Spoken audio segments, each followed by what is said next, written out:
Assalamualaikum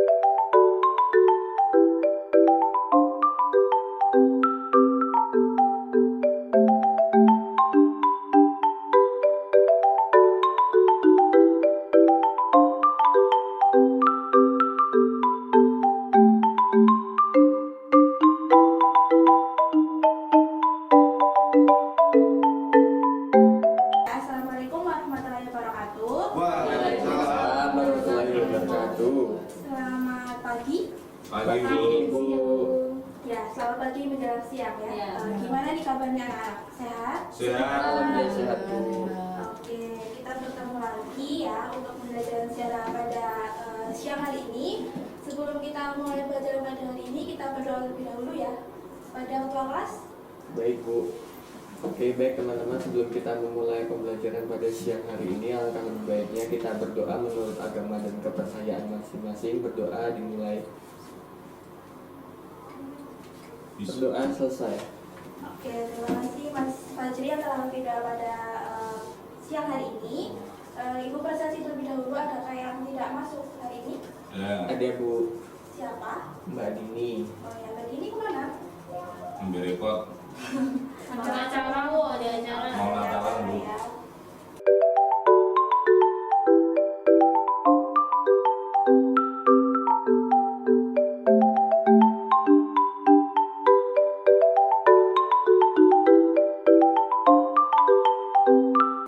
Oke, pembelajaran siang hari ini kita akan belajar apa sih Bu? Kita akan belajar tentang teori masuknya agama dan kebudayaan Islam di Indonesia. Nah, minggu lalu kita sudah belajar mengenai kerajaan-kerajaan di Hindu Buddha ya. Kita selanjutnya ke teori masuknya agama dan kebudayaan Islam di Indonesia.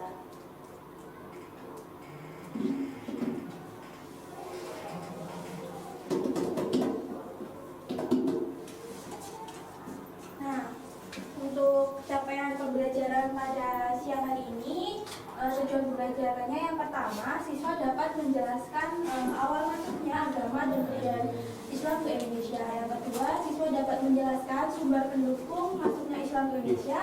Dan yang ketiga, siswa dapat menjelaskan teori masuknya agama dan kebudayaan Islam ke Indonesia beserta kelebihan dan kekurangannya. Nah, ini merupakan tujuan yang kita akan capai pada siang hari ini. Nah, ini ada beberapa video, nanti disimak videonya, nanti ada pertanyaan jadi.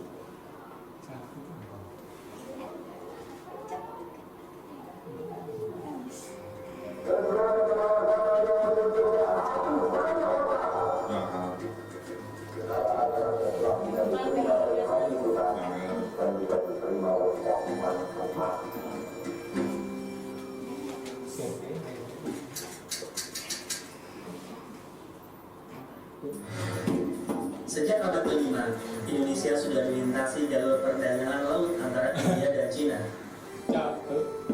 Jalur perniagaan dan pelayaran maritim dimulai dari Cina menuju India, melalui Laut Cina Selatan, kemudian Selat Malaka. Setelah sampai India, rute pelayaran kemudian berlanjut ke Teluk Persia.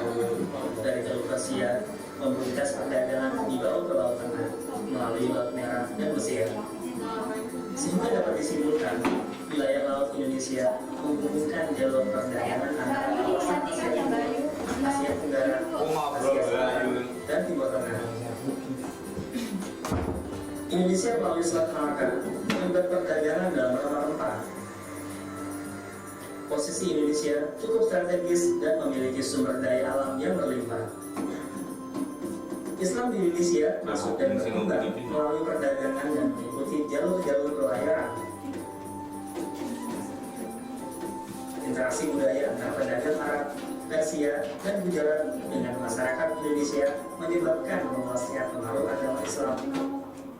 Nah, berarti udah menyimak videonya ya. Kira-kira siapa sih yang mau menanggapi mengenai video tadi?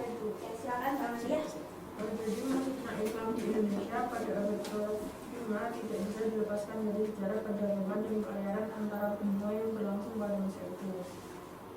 Kendati demikian, para alim masih berselang pendapat tentang bagaimana proses masuknya budaya dan agama Islam tersebut hingga bisa mengalahkan kebudayaan dan agama yang telah ada sebelumnya, yakni Hindu dan Buddha.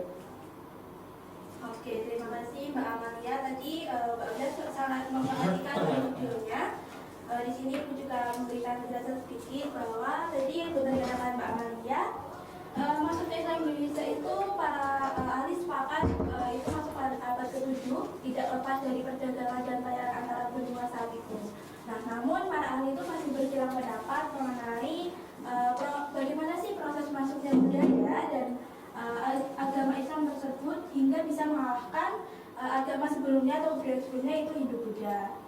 Dan kemudian berbagai teori pun berkembang dengan disertai bukti dan fakta pendukungnya seperti itu. Nah, di sini Ibu juga memberikan pengantar sedikit mengenai sumber-sumber pendukung dari proses awal masuknya agama Islam di Indonesia. Yang pertama itu ada sumber dalam negeri. Itu ditemukan sebuah batu bersurat merah di Gresik. Batu bersurat itu menggunakan huruf dan bahasa Arab yang sebagian tulisannya itu telah rusak.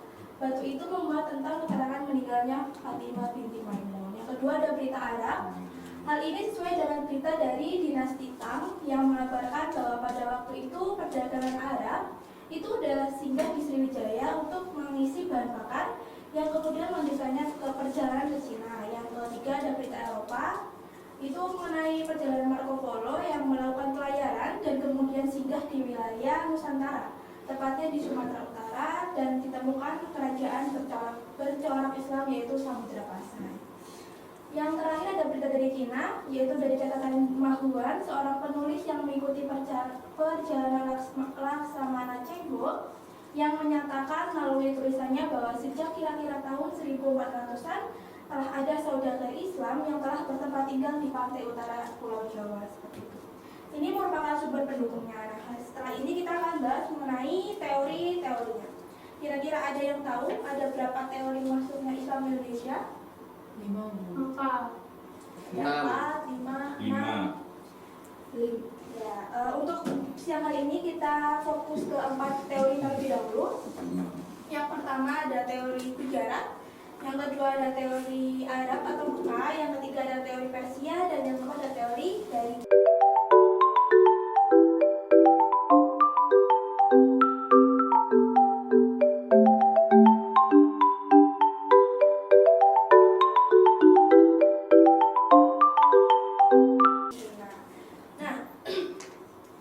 ini Ibu akan bentuk kalian menjadi 4 kelompok, jadi 2-2 ya.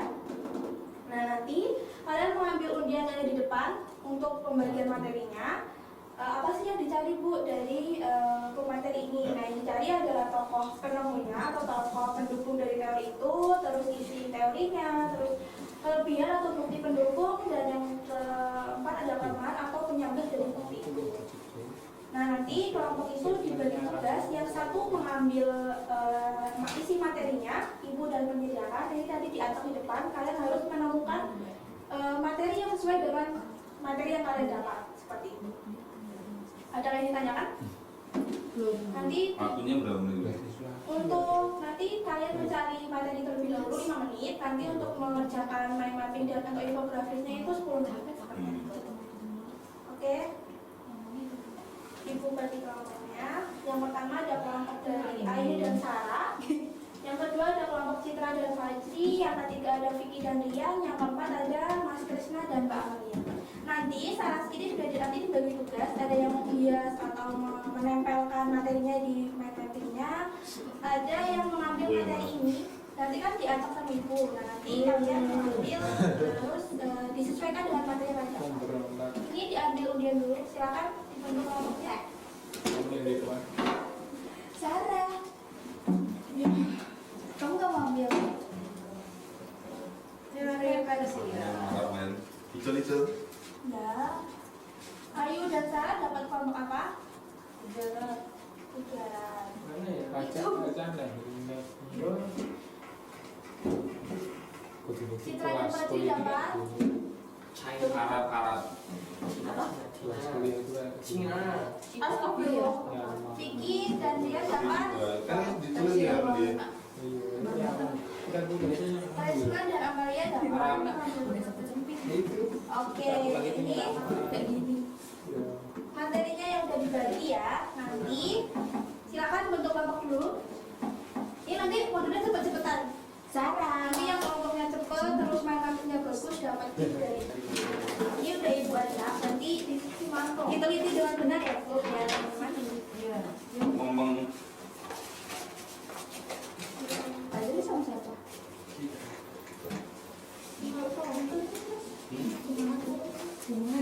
santai loh ya, jadi ini kan sana gitu. Iya benar. Yang sisanya bisa mulai menghias teman-teman. Ada semua kalian, anak kalian. Oh ini semua ini ada origami, ada puting, ada lem. Ya, ya. Benar nggak ya? Apa? Jangan sampai ketukar. Ya, jangan sampai ketukar ya, jangan sampai ketukar. Curhat dari komentarnya bisa digunting-gunting supaya kreasi kalian mau gimana. Kena jangan begini.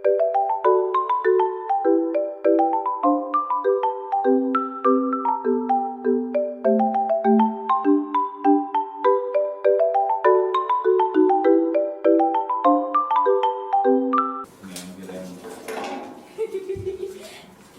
Nah ini juga simple tapi Ini bagus ini. Ih, Bagus ini. iya lagi. dipresentasikan. Ini. Assalamualaikum warahmatullahi wabarakatuh. Waalaikumsalam. Jadi di sini kami mendapat materi mengenai teori Persia.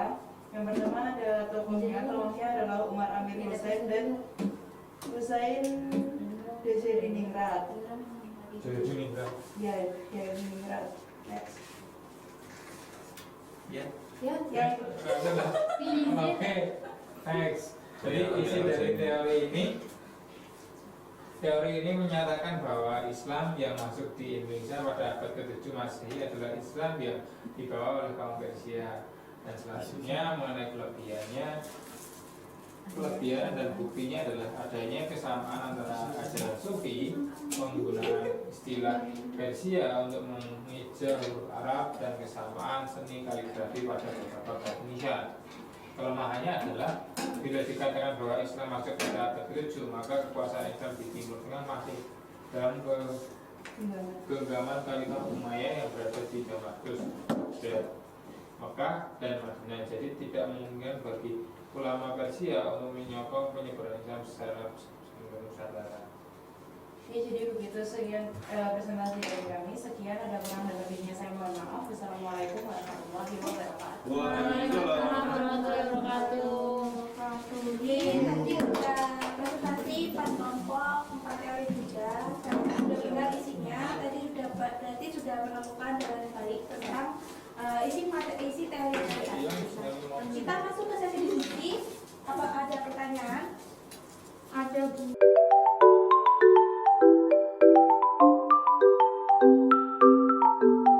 Ada Bu.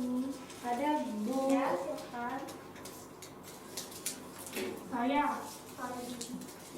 Saya mau bertanya ke kelompok Gujarat Bu, kelompoknya Mbak Ayu. Ya, silakan. Pertanyaannya? Alasan apa yang mendasari Inepo dan Mukute merumuskan teori Gujarat selain bukti-bukti yang telah dipaparkan oleh Mbak Ayu dan Mbak Sarah tadi? Oke, pertanyaannya jelas Mbak Ayu? Mbak Sarah? Jelas Bu, Yang silakan bisa dijawab. izin menjawab Bu, karena menurut mereka Islam masuk ke Indonesia sejak awal abad ke-13 Masehi bersama dengan hubungan dagang yang terjalin antar masyarakat Nusantara dengan para pedagang Gujarat yang datang dengan jalur Indonesia sampai timur tengah Eropa. Cina Snokhorjur yang sebagai ilmuwan Belanda berpendapat bahwa hubungan dagang Indonesia dengan orang-orang Gujarat telah berlangsung lebih awal dibandingkan dengan orang-orang Arab. Sekian. Oke. Oke. Gimana jelas Mbak Citra? Sudah Bu, terima kasih Mbak Sarah. Ya, silakan. Ada yang lain?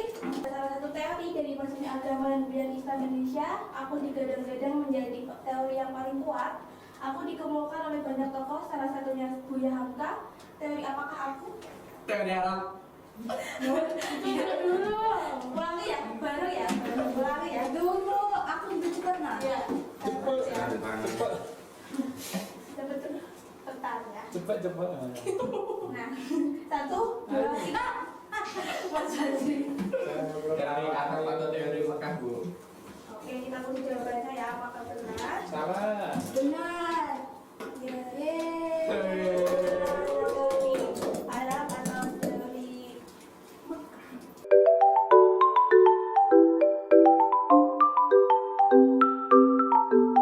Oke, kita udah sampai di penghujung pembelajaran pada siang hari ini. Kita sampai ke kesimpulan. Siapa yang ingin mengambil kesimpulan? Siapa? Cak. Silakan. Mungkin saya, Bu. Ya, silakan Mas Yasna. Tadi kan kita sudah belajar mengenai dengan teori ya, ada dari Gujarat, India, kemudian dari Persia, Cina, dan juga dari Arab atau Makkah. Nah, dari ke-6 ya tadi sampai dengan satu lagi dari Bangladesh. Nah, dari ke-6 teori tersebut mempunyai kelemahan dan kelebihannya masing-masing. Berikut dengan latar belakang, kemudian isi teorinya seperti apa, dan juga kelemahannya itu seperti apa, khususnya pada periodisasi maksudnya Islamnya. Mungkin kalau dari kami seperti itu Oke, kesimpulan. luar biasa yang sebenarnya Ibu jadi kalau kalian sudah memahami mengenai teori tersebut. Jadi capaian belajar hari ini sudah tercapai. Nah, kita ke hikmah. Siapa yang akan hikmah? Saya, Bu. Silakan Mbak Ayu.